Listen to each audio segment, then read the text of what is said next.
I hadn't even noticed that, to be honest, but now I have, so thank you very much for teaching me something. Hi, I'm Nathan, the Happy Gaijin, and today I'm going to be reacting to a video called What My Trip to Japan Was Like by Jaden Animations.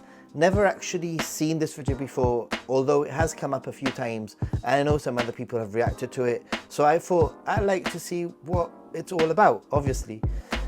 For context, I actually travel to Japan very often, probably, well, definitely over 20 times already in the last nearly 10 years, and yeah, I think I'm a good guy for this to compare what that trip is like compared to my experience. Anyway, let's get started. I went on the first vacation I've been on with my family in years. My dad works super hard all the time, so normally it would be either my brother and mom. Okay, first off, wow. What incredible, like, drawings, illustrations, animations. Definitely a lot of time has been put into the creation of this video, so please do show it some love. Wow, this is pretty darn good, I have to say. I'm very impressed. I wish I could draw like that. And me, or just me and my mom, and even those vacations became pretty sparse. It's been over 10 years since we've all had a family vacation, and all of a sudden we have a week to be squished together in a foreign country. Okay, I haven't had a family vacation in a very long time, so it doesn't apply to my experience. I haven't had a family vacation with my parents or anything in quite a while, especially to a foreign country. So that in itself must make for quite an interesting trip. So how'd this one go? Let's see. Day one. We arrived at the Tokyo airport after a nice and easy 11-hour flight and got 11 hours. For context, I'm going to be traveling back to Japan in under 2 weeks time, and my trip is 4 hours and a half to Helsinki, followed by a 13 and a half hour flight to Tokyo. So yeah, 11 hours is long, but I beat you there, dude. How long is your trip to Tokyo? Got off the plane like, wow, I can't believe we finally made it. We've been planning and looking forward to this trip for almost a year, and it's finally happening. How do we get out of here? We walked around the airport for 2 hours trying to figure out what we had to do, What? How could you like walk around the airport for 2 hours? It's quite straightforward, I think. Especially if you're subscribed to Ninja Monkey, which is an awesome channel which gives you all of these guides to traveling across Japan and give you the confidence to travel the country.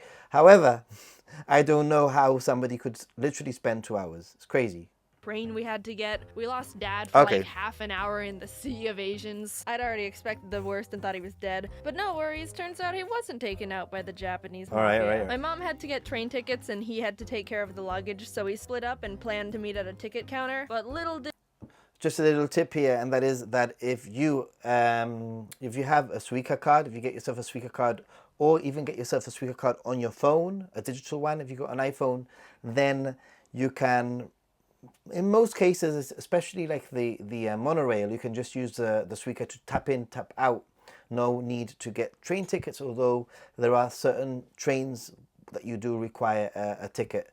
So I understand the confusion.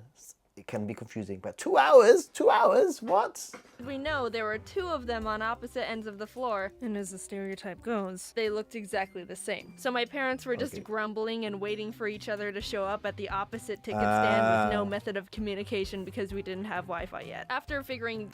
All right, definitely a tip, and that is, you know, when you're gonna arrange to wait for someone or meet someone, make sure you know exactly where you're gonna meet, especially in Tokyo. When you get into Tokyo, like, don't just say I'll meet you at the station. You have to say exactly what exit of the station and maybe even a specific landmark or something that's very close to that exit, or else you'll be lost. I promise you. And that could take longer than 2 hours. That out. Getting to the Tokyo station, we had to use the subway to get to our hotel. None of us grew up in the city, and using the subway was new to us, so we had to look at the train station map to see what to do. And is this the Windows 98 pipe screensaver? What is this? Props to people who use... Yes. I can imagine the first time seeing that map being very confused, and and it could be a little bit worrying. But believe me, it's not that bad, especially if you use Google Maps, and it will give you exactly what platform you need to go to, even tell you the car number for the quickest exit and change over between trains. So the metro daily, or even just know how to figure that stuff out, because that's like a whole Bill Gates secret code, and the consequence of making a mistake is paying. Sorry, I'm just blown away by this animation, by the whole like artwork. Wow, amazing. Seriously. To be plopped in an area you never wanted to be at in the first place. We didn't even know how to start reading the map, so my dad resorted to the only logical option. Which was what? Do you speak English? Do you speak English? I have to say, I mentioned this in my last video, and that is that don't ask people, do you speak English? Because usually they say no. But if you say, do you understand English? It's a little bit of a similar question, but a little bit different. And a lot of people will change their answer and they'll say a little. So they might understand English, but they don't want to speak it, if that makes any sense. Konnichiwa. Konnichiwa. Please help us. I mean, people are helpful. A good 90% of the time we were lost and not knowing where to go, so my dad would keep walking up to random Japanese people and trying to communicate with them in English, even though we were in a country that doesn't speak English. And when they obviously... I have to say also, if you're going to stop Japanese people, please, please, please don't ask Japanese people, like, specifically just before a train arrives at the door of the train. People have places to get to, jobs to get to, etc. And you know, stopping people and asking them for directions, basically just find somewhere that's a little bit less crowded, or a place where people aren't rushing to get onto the train. And usually Japanese people have all the time not all the time in the world, but they are very helpful, very useful. Very useful, very helpful. Wouldn't understand, he would just try to say it all again, but slower. Like that was gonna make a difference. But we found a guy named Paul who helped us out. Thank you, Paul. Konnichiwa. Thank you, Japan Paul. is super different from the States. I didn't really know what to expect, but my mom and I were super hyped after experiencing and learning about the culture. Dad and Jax, not so much, but they like the food. So here's what happened. First morning, woke up early to do a Tokyo bus tour. This time after Tokyo bus tour, interesting. Yeah, I've never taken a Tokyo bus tour. I know some people do. It is an option. But let's see what their trip was like on the bus tour. Our best friend Paul taught us the ropes. We were experts at navigating the subway. We got on the wrong train. We stopped at a cafe for breakfast, and it was at that point where I realized I wasn't going to be able to use the image translation app I downloaded to try and make communication easier while we were there. Why? I mean, it depends. Sometimes things are written by hand and it can be a little bit difficult for the Google Translate to pick things up. But generally it's getting better and better, and it might get 60 or 70% of what's written correct. The rest you need to sort of figure out. It would have been super awesome to just hover the camera over the Japanese symbols and have the phone immediately be like, hey, this is what this says. But it wasn't working the way I thought it would. I don't speak Japanese, but I'm pretty sure they weren't selling a surprised egg topped with... Surprise egg topping was the first time in Fabric. What translation software were you using? The first time in Fabric. What? I don't think that's a thing. Who married an egg and why is she so surprised? The tour was fun. We went to a forest. There are going to be not lots, but there are going to be some times where Google Translate is going to get it completely wrong. I'm not going to lie. That can happen. It's just part of the adventure in Japan. Just have fun with it. Some shrines, saw some sumo wrestlers, went up the Tokyo Tower. Pretty cool Asian stuff. Second day, we walked on Japan's big famous crosswalk that looks like the B-movie's traffic system. Pressed F for the dog that waited 9... Hey, look who it is. It's our friend Hachiko. I just did a reaction, not a reaction, but a little, you know, what I think of somebody who decided to climb on top of it and ride it, a tourist. Check out that one, because that one goes into the history of the statue, which is really, really, really interesting. A lot of people don't know that there's quite a lot behind the story of Hachiko and the statue specifically. Years for that owner to return from the train station.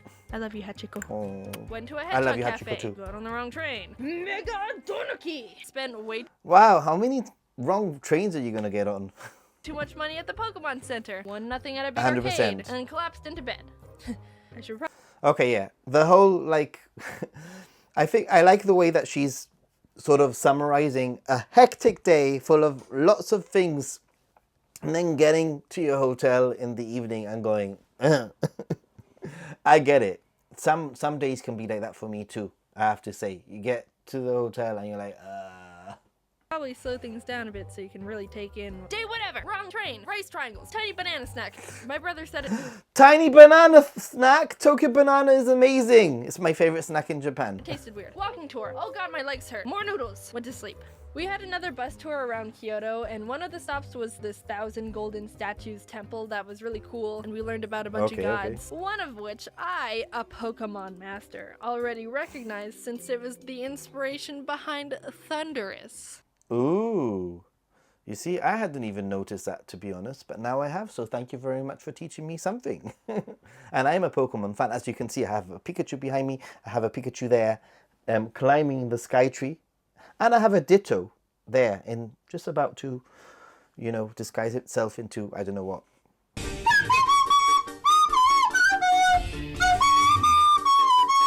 Another one of the stops on the bus tour was this temple called Kiyomizu-dera. And there's a whole backstory to this place where some people would do this thing called taking the plunge, which was seen as... Oh yeah, that's a bit crazy. They don't do it anymore. I don't think they allow it. I don't know if anybody's tried it recently, but yeah. It's a bold and desperate, extreme wish-making act. So it's simple. What you do is jump off the 43-foot temple balcony and not die. That's literally basically it. I'm not joking. It's crazy. In the Edo period, people believe that if they put their lives in the hands of Kannon, the god of mercy, you'd be granted a wish. Interestingly, when you go to that temple in Kyoto, there is like a I don't know what it's called, but there's some kind of like of a dark tunnel sort of thing. I think it's there. There is one there. I'm pretty sure. Maybe I'm wrong. Am I wrong? Could I be wrong? Or maybe I'm getting it confused. But anyway, if you go to temples in Japan, sometimes there are these like hidden like tunnels or like pathways that go underneath the temple, and usually it's pitch black and there's something in the middle. It's quite interesting anyway. Side story there that might be completely wrong, but I know that Nagano, in Nagano there's one. I'm pretty sure. I'm not very sure about this one. I think there is. You don't die, because he doesn't give wishes to corpses. During that time, 200 people jumped, and 85% of them survived, which I'd say 85%? What? Wow. is actually a pretty good ratio. Yeah. One woman apparently even jumped twice. Hey, my wish didn't come true. Well, I guess I jump again. Well, OMG, would you jump? No way. Please don't. I don't let you do that anymore. Which I think is fair, I guess. Anyway, that wasn't even where I was going with that place. There's this little shrine area at the foot of the temple with 3 waterfalls, each representing either longer life, wisdom, or love. And if you... Ooh, I didn't know that. And I've been to that place at least 10 times. Drink from one of them, it's believed that you'd be granted that particular category in life. But you only get 1 drink, thirsty hoe. So I go up there with my long... I just go to the one with the shortest queue, to be honest. I don't go to the I don't know. I just go to the one with the shortest queue. Cup on a stick you get, and was watching what everyone else was doing. They would get the water in the cup, wash one hand at a time, then pour some water into one hand to drink from. That's right. And let the rest drip into the pool below. Yeah, and usually you drink a little bit, and you do this in most shrines and I think temples, but definitely shrines, where you cleanse yourself basically before like going into the sacred Anyway, area. cutting to the chase. Basically, you're in the presence of some pretty intense wisdom right now. Also, there wasn't any place to dry your hands afterwards, so I got wisdom water all over my pants. After that, we saw the 1,000 red gates. You're allowed to walk up. 1,000. They say there's more than 1,000. Depending on where you read or what source you read, it could say that there's like 20,000 or something.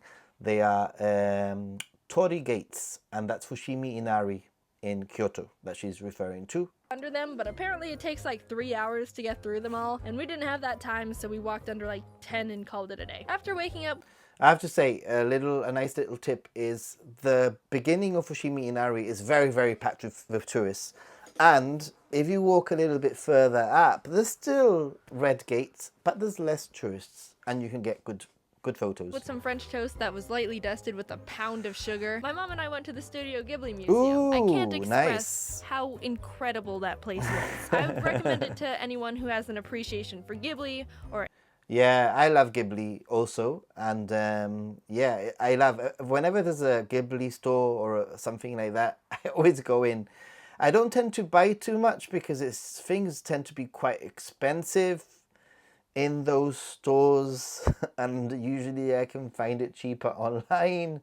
But yeah, I love going to those places. Animation or art or anything. I'd show you how mesmerizing it is in there, but there's no filming or photos allowed inside, so no spoilers here. I'm a child. The Ghibli Museum is actually in Tokyo. If she's talking about the Ghibli Museum, then it's in Tokyo. I don't think there's one in Kyoto. I might be wrong. Of the law, but I did snag this picture of the kids' play area because I thought it was adorable, and sometimes you just gotta break the rules when it's important, okay? We went to a conveyor belt sushi place, and Mom had never been to one before, so she got overwhelmed and just immediately grabbed like 5 random things. I've been to... Yeah, it's so easy, I think, when you go to Japan and there's a conveyor belt sushi thing to overdo it, then before you know it, you have 7, 8, 9 things in front of you, and you're like, shoot, I have to eat all of this. Once before, but my skills aren't anywhere near coordinated. So when I tried to put the wasabi bowl back, I ended up clogging a bunch of plates and ruining a section of the sushi harmony and just being really obnoxious. And I felt really bad. The next day we almost got on the wrong train. Ooh, getting better there with your navigation, I see. Well done. Well done. Wisdom juice is kicking in. We went to this famous Sega arcade with 8 floors. You see, this video is a little bit old, and the likelihood is that the Sega arcade is no longer there. A lot of the Sega arcades closed down at the end of, I guess, 2020, 2021 maybe. So, That was immensely intimidating. You know how you go to an arcade and there's always some Asian kid who's an absolute god at a game, and there's a little crowd watching because it's mesmerizing and we're all pathetic. This is true. This is true. This is the... It's true. It's true. You go in there and sometimes you see some really intense people who might have been there for hours playing one arcade game. You know, it is quite impressive. The Enlightenment Mountain they climb for 80 years and consume nothing but tears of tigers. Car racing, combat games, even the children were getting spit out the womb playing like monks. Look at this guy. I don't know what game this is or the objective. What game is that? I don't know. I have seen that game. Here, but the aura around him is screaming, "Leave here and never come back! Unworthy rat!" We were also introduced to this dance game I've never seen before called Dance Rush Stardom. It's like DDR, but with less arrows and 100% more late night. Fact, I've never tried any of those dance games in Japan because I am a little bit intimidated. I'm not going to lie. I have tried those dance games here in Europe like a few years back, but in Japan it's super intimidating because everyone's so much better than you. Even all the other like foreigners, all the other like foreigners, tourists are better than me. So India's Melbourne shuffling. My brother and I tried to play it, and it felt like the whole country was like, "Oh God, why are they here? They look Asian, but they're crackers." But we got a good kick out of it, so you know what? Go konnichiwa. I'm sure it's fun. Then we left and got on the wrong train. For the last night, we went to this robot show, and let me tell you, this place. All right, the robot show that she's going to be talking about closed down. I believe it's reopening. It's been trying to reopen for the last few months. It's like opened, like soft opened, then closed, opened in the same location, but only over like certain times. But I believe that things are starting to ramp up, and hopefully there'll be a full reopening very, very soon. So, but I've been to this one too, and it's kind of insane. And I would have put it up there with probably the biggest tourist trap in terms of something that's specifically created for tourists. No, I don't think any like Japanese people would go to this place, the robot restaurant. This was insane. So the main attractions of the place are these giant flashy robots and stuff. But I gotta talk about these drinks and light bulbs they were selling. They were crazy with all their blinking colors and such. It was like a little rave in a cup. Like, dude, who comes up with this stuff? Benjamin Franklin. Yeah, by the way, if you have any like if you're light sensitive, yeah, be prepared. Franklin wishes he did, I'll tell you that. You got to choose from like 4 drink choices, but most of them were alcohol, so I got this peach juice instead. I'm legally allowed to drink now, but I'm not the biggest It's a pretty cool place. fan, and who knows how outrageous this I never had would that. look if I was a bit tipsy. Anyway, definitely one of the most insane things I saw there for sure. Top of the list of the entire show. Nothing I can't hear what you're saying. compares to the little light bulb. Japan was so much fun, and it's Right. become one of my favorite memories with my family. But the thing is, when I started this script, I wanted to briefly mention what we did so I could talk Okay, I understand. It can be a little bit overwhelming when you go to Japan. So many things that you've done. about how much trouble I had getting back home, because that was a whole situation of classic Jaden I thought you would enjoy. But here I am on page 4 of the script, and I haven't been able to talk about anything. I don't like breaking stories into different parts, but we're not animating a 20-minute video. I'd rather put my Okay. hands in the life of canon. Twice. So I love this animation style. I think it's amazing. I love this storytelling. yeah, see you in a few weeks with that. Hey, Really? thanks for Did you do watching. it? So a bunch has happened since the last video. YouTube Rewind was posted, so that's cool. And I was Oh, in it. this is so an that's old cool too. video. And then it Wow. So, yeah. This has been a good reaction. It's interesting to see people's, trips, what their trips to Japan are like. Not in a vlog format. I think it might be a little bit difficult to react to a vlog, but in this sort of like story time sort of format, I think it's easy to react. I think that this person obviously had a very, very action-packed, full-on trip. Who they obviously went to the Golden Triangle maybe just Tokyo and Kyoto. From the looks of it, and I remind people that there is a lot more to Japan than just Tokyo and Kyoto, so I do recommend that you check out some other locations. I do have a main channel called Ninja Monkey. Please subscribe to this channel. Subscribe, hit the bell notification to help the channel grow. Let me know in the comment section what you think. What was your trip like in comparison to this trip? Or if you haven't been to Japan, what are you expecting from your trip to Japan when you finally make it there? On that note, thanks for watching. Stay positive and be a happy gaijin. Peace. I still don't think the fist bump thing is a very good idea.